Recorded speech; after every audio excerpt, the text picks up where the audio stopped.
تو کس فائنلی کافی دنوں بعد جو ہے اسلامک لوگ کے ساتھ ہم آپ کے خدمت میں حاضر ہو چکے ہیں. آج کے دن یہ 10th کلاس کی میرے بھائی کی جو ہے بک ہے. تو اس بک میں کیا نام ہے, اس بک سے کچھ میں آپ کو دین کی باتیں بتاؤں گا, جو باتیں آپ لوگوں نے اپنے کیا نام سے دوستوں رشتے داروں کے ساتھ بھی شیئر کرنی ہے, ان تک آپ نے بلاگ پہنچانا ہے, یعنی ان تک آپ نے شیئر کرتے ہیں, کیونکہ ان میں کچھ ایسے دین کی باتیں ہیں جو ان کو بھی نہیں پتا ہوگا.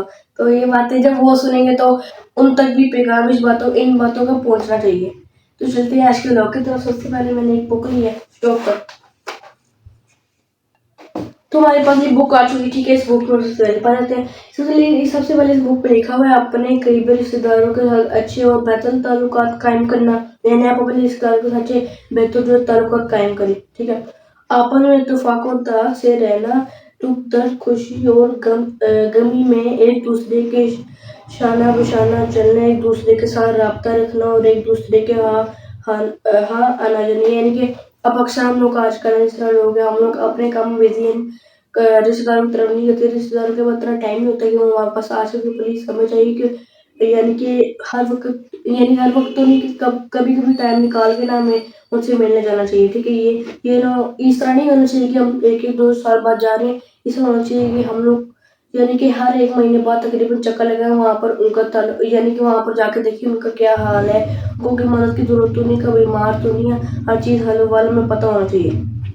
اس کے بعد آتا ہے رشتوں کو اچھی طرح سے نبھانا, اور ایک دوسرے کے حقوق کا خیال رکھنا, رشتے داروں پر احسان کرنا, ان پر صدقہ خیرات کرنا, اگر مالی حوالے سے تنگ دوست اور کمزور ہیں تو ان کی مدد کرنا. یعنی کہ اگر ہمارے کوئی رشتے دار ہیں ویسے مالی اتنی زیادہ ان کے پاس ان کے پاس پیسے نہیں ہے کہ وہ اپنا گھر کا خرچ اٹھا سکے, یا تھوڑے سے ان کو پیسے کی ضرورت ہو, تو ہمیں چاہیے کہ اپنے رشتے داروں کی مدد کریں.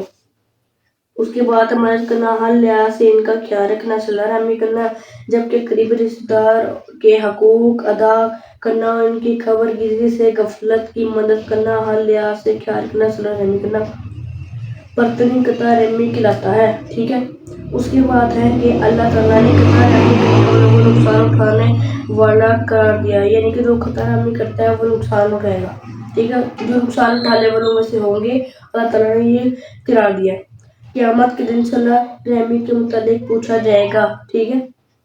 نبی صلی اللہ علیہ وسلم نے اسوہ حسنہ سے صلہ رحمی اور رشتے داروں کے ساتھ حسن سلوک کی تربیت ملتی ہے. آپ صلی اللہ علیہ وسلم نے صحابہ کرام کو غریب رشتے داروں سے صلہ رحمی کی تلقین کے ساتھ ان کے حقوق ادا کرنے کی تلقین فرمائی. آپ صلی اللہ علیہ وسلم نے صحابہ کرام سے فرمایا کہ آپ کیا نام لکھتے ہیں کہ آپ اپنے رشتے داروں کے ساتھ حسن سلوک کریں, ٹھیک ہے, صلہ رحمی سے پیش آئیں. اور حضرت صلی اللہ علیہ وسلم نے حضرت ابو رضی اللہ عنہ سے فرمایا کہ وہ اپنا باغ اپنے قریب رشتے داروں کے قریب کھودے, ٹھیک ہے. یعنی کہ باغ جو بھی کھودنے لگے وہ اپنے قریب رشتے داروں کے پاس کھودے. اس کے بعد آتا ہے جی اگلا پیج, جس میں آپ بتاتے ہیں قطع تلقی کرنا رسول صلی اللہ علیہ وسلم کو سخت ناپسند ہے, ٹھیک ہے. یعنی کہ اپنے میرے خیال سے نبی کے اپنے رشتے داروں سے دور رہنا آپ وسلم کو ناپسند ہے. اور اس کے بعد ہے حضرت عبداللہ بن ابی اوف رضی اللہ عنہ نے فرماتے ہیں کہ ایک مرتبہ ہم حضور کرم صلی اللہ علیہ وسلم کی خدمت میں حاضر ہوئے تھے. آپ صلی اللہ علیہ وسلم نے فرمایا آج کوئی قطع تلقی کرنے والا ہمارے پاس نہ بیٹھا تو ایک نوجوان اس مجلس سے اٹھا, اس کا اپنی خالہ کے ساتھ کسی بات پر جھگڑا ہو گیا تھا. اس نے ان سے معذرت کی اور پھر وہ حضور کی خدمت میں اقدس میں حاضر ہوا تو آپ صلی اللہ علیہ وسلم نے فرمایا بے شک اللہ تعالیٰ کی رحمت اس قوم پر نازل نہیں ہوتی جس میں کوئی قطع تلقی کرنے والا موجود ہو, ٹھیک ہے. یعنی کہ کہنے کا مطلب ہے کہ رسول صلی اللہ علیہ وسلم ہمارے اس قوم میں کیا نام لیتے ہیں کبھی بھی رحمت نازل نہیں ہوگی. جو قوم آپس میں لڑتے ہوئے ان میں سے کوئی ایسا بندہ ہو جو ہر وقت جو رشتہ داروں سے تعلق توڑتا ہو یا رشتہ داروں سے دور رہتا ہو, ٹھیک ہے, اس میں ہر وقت جھگڑتا ہو, ٹھیک ہے. اس میں یہ تھا کہ ایک شخص تھا جو جس نے اپنی خالہ سے جھگڑا کیا تھا, لیکن بعد میں اس نے معذرت کر لی تھی. اور وہ حضرت صلی اللہ علیہ وسلم کہہ رہے ہیں تو حضرت صلی اللہ علیہ وسلم اسے کہہ رہے ہیں کہ بے شک یعنی کہ جس قوم میں بھی کوئی ایسا شخص موجود ہوگا, ٹھیک ہے, جو کیا نام لیتے ہیں قطع رحمی کرتا ہوگا, یعنی کہ اپنے خاندان سے دور رہتا ہوگا, اسے جھگڑتا ہوگا, تو وہ قوم پہ رحمت نازل ہوگی. اور اس کے بعد ایک شخص نے نبی کریم صلی اللہ علیہ وسلم سے عرض کیا کہ میری بہت رشتے دار ایسے ہیں کہ ان سے تلق جوڑتا ہوں تو وہ مجھ سے تعلق توڑتے تھے. یعنی کہ ایک شخص تھا، اس کا حضرت صلی اللہ علیہ وسلم نے فرمایا، صلی اللہ علیہ وسلم سے کہا کہ حضرت صلی اللہ علیہ وسلم ایک کہنا ہوتے ہیں، جب بھی میں اپنے رشتے دار سے تعلق جوڑنے کی کوشش کرتا ہوں تو وہ میرے سے تعلق جو وہ توڑ دیتے ہیں.